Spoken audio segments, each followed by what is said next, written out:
Hello and welcome everyone. आज इस video में हम स्लेव डायनेस्टी के बारे में पढ़ने जा रहे हैं, जिसका टाइम पीरियड है 1206 से 1290 तक।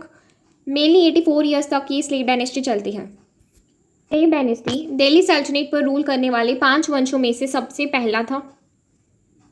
इसे मामलुक वंश भी कहा जाता था, जिसका मतलब है खरीदा हुआ और गुलाम। ये स्लेव्स मतलब कि ये जो गुलाम थे आमतौर पर तर्क, अफ़गान एंड मिडिल एशिया के लोग थे, जिनको बचपन में खरीद लिया जाता था एंड खरीद कर इनको फ़ौज के लिए रेडी किया जाता था। बात करते हैं स्लेव डायनेस्टी के फाउंडर की। कुतुबुद्दीन ऐबक ने 1206 में स्लेव डायनेस्टी की शुरुआत की। ये मोहम्मद घोरी का पहला सुल्तान था और दिल्ली का पहला आज़ाद सुल्तान बना। कुतुबुद्दीन ऐबक बचपन में गुलाम बनकर बेचा गया था, लेकिन वो घोड़े चलाने में और तीर चलाने में काफ़ी ज़्यादा तेज़ था कि मोहम्मद घोरी ने उसे अपना सबसे भरोसेमंद सरदार बना लिया था। 1206 में जब घोरी की मृत्यु हो गई, उसके बाद ऐबक ने दिल्ली की गद्दी संभाल ली थी एंड लोगों को इस बात की बहुत ज़्यादा हैरानी हुई कि एक गुलाम कैसे सुल्तान बन गया। तो फिर कुतुबुद्दीन ऐबक ने कुतुब मीनार का काम शुरू करवा दिया, पर पोलो खेलते समय वो घोड़े से नीचे गिर गया, जिसकी वजह से उसकी मृत्यु हो गई। उसके बाद एक और गुलाम इल्तुतमिश गद्दी पर बैठा और फिर दिल्ली सल्तनत को मजबूत बनाया। Iltutmish the consolidator. इल्तुतमिश को दिल्ली सल्तनत के रियल फाउंडर माना गया, क्योंकि उन्होंने राज्यों को स्थिर किया, इक़्तिदारी सिस्टम चलाया। मोरोवर उन्होंने चांदी के सिक्कों को चालू किया, जो टंका के नाम से जाने गए।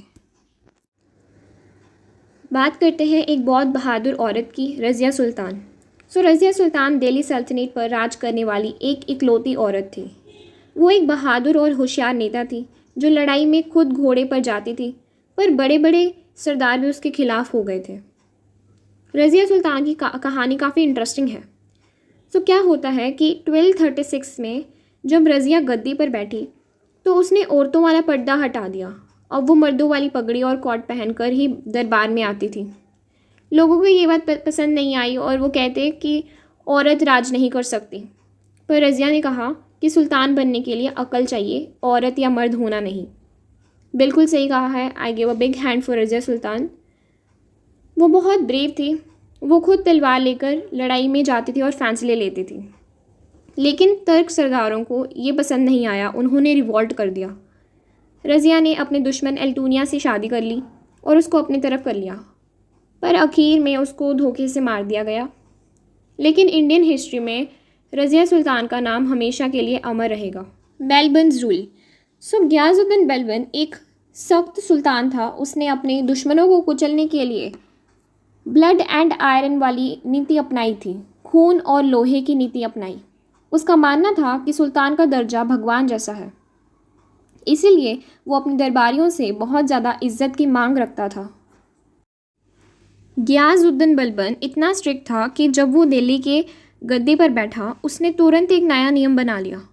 एंड वो नियम क्या था कि दरबार में कोई भी हंस नहीं सकता था, कोई बिना इजाज़त के खड़ा नहीं हो सकता था, सबको ज़मीन पर झुककर बैठना पड़ता था। तो एक दिन क्या हुआ कि एक बूढ़ा अमीर मलिक शेर खान थोड़ा सा झुकना भूल गया था। तो बलबन ने एक भी शब्द नहीं कहा, बस एक आंख से इशारा कर दिया। शाम तक मलिक शेर का नामो निशान ही मिट गया। गियाजुद्दीन बलबन ने कहा कि मेरी जो पॉलिसी है वो खून और लोहा की है। जो भी सिर उठाए उसे ज़मीन में दफन कर दो। उसके डर से कोई भी 40 साल तक किसी ने भी बगावत नहीं की थी।